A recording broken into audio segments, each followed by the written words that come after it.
La paix soit sur vous, la miséricorde de Allah et sa bénédiction.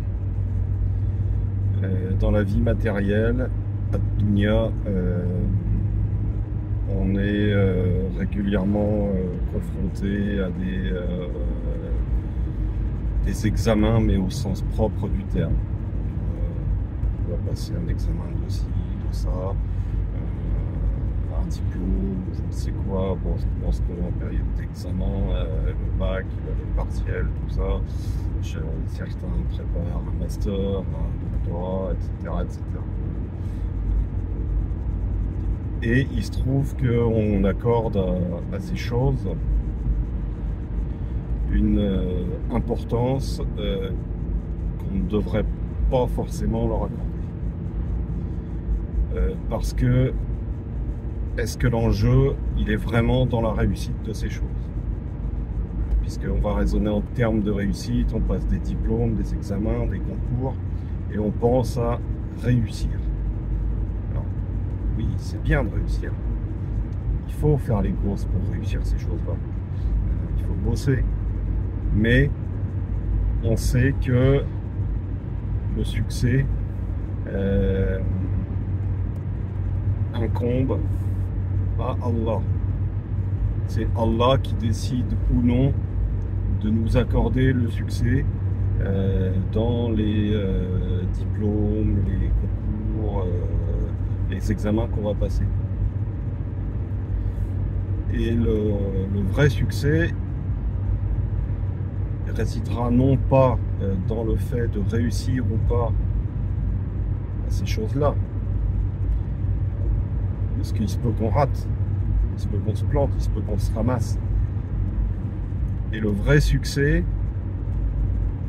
il sera dans la façon dont on va accueillir le résultat, qu'il soit positif ou négatif. Le vrai succès, la vraie réussite, elle va être dans le comportement. Parce que derrière l'épreuve, au sens propre du terme, il y a une autre épreuve. C'est-à-dire que Allah nous observe, Allah nous regarde, Allah nous examine. Donc en admettant qu'on réussit son concours, son examen, son titre, son diplôme, je ne sais trop quoi, il y a plusieurs réactions possibles.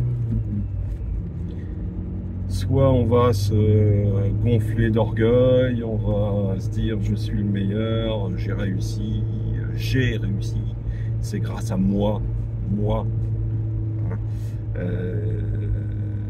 au point d'en oublier Allah, si tant est qu'on ait pensé un peu à lui. Donc ça, c'est la réaction, on va dire, la plus courante. C'est humain. C'est humain. J'ai réussi quelque chose. Forcément, on ne peut pas s'empêcher d'avoir à minima un peu de fierté et à maxima de l'orgueil. Après, il y a les gens qui auront un peu de foi, qui seront un peu plus posés, qui seront un peu plus mesurés, qui diront Alhamdulillah. Alors attention, on va revenir sur le Alhamdulillah. Alhamdulillah, même celui qui a réussi, qui se gonfle d'orgueil, s'il est musulman, il va le dire. C'est un réflexe, on a été éduqué comme ça. Mais il y a ceux qui disent Alhamdulillah avec la bouche, avec la langue, mais il y a ceux qui le disent avec le cœur. Le gars qui est orgueilleux, il va dire Alhamdulillah avec la bouche, mais au fond de lui, dans son cœur, il va s'imputer tout le mérite de la réussite. Il va s'imputer tout le mérite du succès. Et il y a celui, le croyant, le vrai croyant, lui va dire Alhamdulillah avec le cœur. Parce qu'il sait que tout le succès revient à Allah. Il sait que s'il a réussi son examen, son diplôme, son concours, je ne sais trop quoi, c'est bi-idhnillah, par la permission de Allah, par la volonté de Allah. Parce qu'il a fait les causes avec humilité et parce qu'il s'en est remis à Allah. Ça, c'est le croyant. Maintenant, on va prendre le cas de figure où on s'est ramassé à l'examen. Alors, le premier le premier réflexe, naturellement, ça va être d'être déçu, d'être frustré, d'être vexé. Et, alors là, curieusement, dans ce cas-là, on va pas dire que c'est à cause de nous. Or, on va se chercher des causes extérieures. Oui, mais tu vois, ce jour-là, j'étais pas bien parce que si, parce que ça, ou parce qu'il y a eu tel facteur qui fait que si, que ça. On va toujours chercher à minimiser son échec.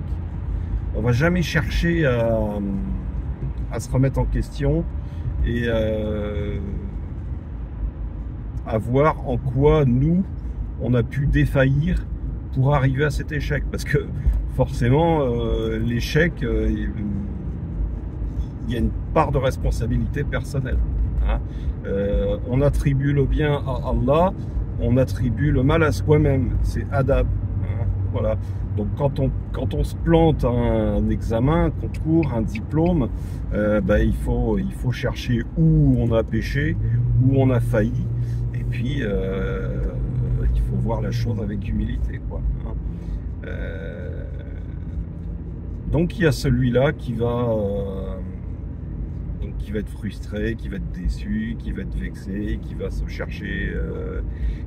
chercher des excuses, qui va ressentir un sentiment d'injustice.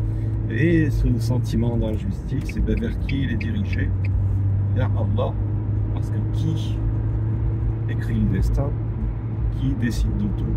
Si ce n'est Allah. Alors attention, Allah, il décide en fonction des causes et de la niya. Mais la décision appartient à Allah, in fine, au final. Et il y a le croyant, donc en cas d'échec, qui va dire Alhamdulillah, Alhamdulillah avec le cœur, parce qu'il sait que la décision n'appartient qu'à Allah. Celui-là qui les fait les causes pas, il va dire Alhamdulillah. Le gars, il peut avoir bossé nuit et jour, il peut avoir fait tout ce qu'il faut. Pardon. Il peut avoir fait tout ce qui était en son pouvoir. S'il se plante, il va aborder la chose avec humilité. Déjà, il ne va pas chercher à rejeter la faute sur Allah, hein, comme Iblis quand il a été banni. Qui a dit à Allah, mais c'est de ta faute parce que moi tu m'as créé de feu et Adam tu l'as créé de terre. Voilà, le vrai croyant il va pas réagir comme ça. Le vrai croyant il va dire Alhamdulillah, il va chercher sa responsabilité et dans tous les cas il va rester humble et patient face à l'échec. Et c'est là le vrai succès, au-delà du fait de s'être ramassé, de s'être planté à son examen. La vraie réussite, elle va être dans ce comportement. C'est-à-dire la manière dont on va aborder l'échec. Mais ça marche aussi pour le succès. Celui qui va accueillir son succès avec orgueil, avec hauteur, il s'est planté. Il a beau avoir réussi son examen dans le dunya, son examen vis-à-vis de Allah, il s'est ramassé. Il s'est vautré, il s'est planté. Voilà. Donc il faut être vigilant par rapport à ça. Hein. Par rapport aux enjeux. Il y a les enjeux terrestres, il y a les enjeux du dunya, mais il y a les enjeux célestes, il y a les enjeux spirituels. Et hein, je laisse la chose à votre appréciation. Lequel des deux enjeux est le plus important? Qu'est-ce qui compte le plus? Satisfaire Allah, subhanahu wa ta'ala, ou satisfaire son ego? Hein. Donc mon frère, ma soeur, que tu réussisses ou que tu te plantes, reste humble, pense à Allah. Si tu réussis, tu imputes le succès à Allah et tu te gargarises pas, tu te gonfles pas d'orgueil. Si tu te plantes, tu dis Alhamdulillah, j'ai fait du caca quelque part. Je vais réfléchir, voir où j'ai péché, voir ce que je peux améliorer. Et puis, dans tous les cas, tu abordes la chose avec patience et humilité. Et tu te dis que si tu dois en passer par cet échec, c'est qu'il y a une bonne raison. Et que derrière les difficultés, ça cache une facilité. C'est comme ça qu'il faut aborder les choses. Et ça, c'est la réussite. Elle est là, la réussite. Hein. La réussite, c'est le fait de prendre le succès avec humilité et de ne pas se l'attribuer. Et la réussite, c'est aussi de prendre l'échec avec patience, humilité, de s'attribuer l'échec et de ne pas l'attribuer à Allah, même si c'est Allah qui décide de tout, mais ça c'est adab. Et puis d'accepter, accepter. Le croyant accepte son sort. Le croyant, il est dans la soumission, il est dans l'acceptation, il dit Alhamdulillah, il voit ce qu'il peut corriger en lui, parce qu'il y a nécessairement quelque chose à corriger en lui, et dans tous les cas, il loue Allah pour ce qui lui arrive, tout ce qui lui arrive. Voilà. Donc attention, il ne faut pas focaliser sur le succès matériel, le succès terre à terre, le succès dans le dunya. Hein, c'est pas parce que tu as réussi ton doctorat en médecine que Allah est satisfait de toi. Il faut être très vigilant par rapport à ça, très vigilant. Et ça vaut pour le quotidien.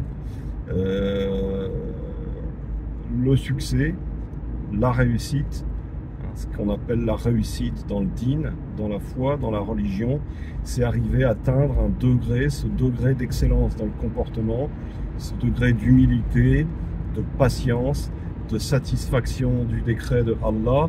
Et quand on est satisfait de ce que nous donne Allah, Allah il sera satisfait de nous. Il n'y a pas d'autre objectif. Et le succès, la réussite, il est là.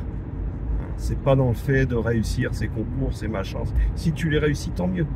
Tant mieux. Mais sache, et ça c'est une épreuve aussi, sache aborder le succès avec circonspection et patience. Parce que vraiment, il y a une épreuve dans la réussite. Dans la réussite d'un diplôme, d'un examen, d'un concours, il y a une épreuve. Il y en a une aussi dans l'échec. Mais dans l'épreuve, dans le succès, dans la réussite, ça prend un relief tout particulier. Parce que vraiment, on peut glisser vers l'orgueil, vers l'autosatisfaction et gaver un athèse, gaver l'ego, etc., etc. Voilà. Donc le vrai succès, il est dans la satisfaction de Allah. Il n'est pas dans la fortune qu'on va amasser, dans les diplômes qu'on va amasser, dans les enfants, puisqu'on s'enorgueillit de ses enfants, on adore ses enfants. Le vrai succès, il n'est pas là. Al-mal wal banuna zinatul hayati dunya wal baqiyatu salihatu khayrun 'inda rabbika thawaban wa khayrun amala. Ce verset, je le cite souvent, mais il est majeur, il est central et on doit l'avoir à l'esprit dans la vie de tous les jours. Barakallahu fikum wa jazakumullahu khayran. Subhana rabbika rabbil izzati amma yasifun wa salamun ala al-mursalin walhamdulillahi rabbil alamin. Assalamu alaykum wa rahmatullahi ta'ala wa barakatuh.